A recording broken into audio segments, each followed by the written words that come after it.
May isang lalaki, ang medyo may katabaan. Papangalanan ko na lang itong si Mando. Itong si Mando, gustong-gusto na niyang magpalit ng katawan sa pamamagitan ng pagbubuhat o pag-workout. Kaya ang ginawa niya, nag-enroll siya sa isang gym. Isang araw, day off niya ngayon, naisipan niya magbuhat.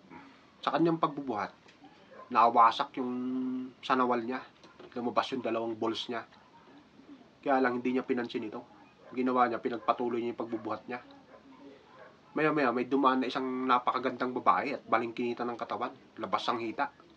Napatigil si Mando ngayon. Pinagbasdan niya yung babae. Sinabihan niya ng, wow, legs! Ay narinig ng babae. Binalikan siya ngayon. Tiningnan siya mula ulo hanggang paa.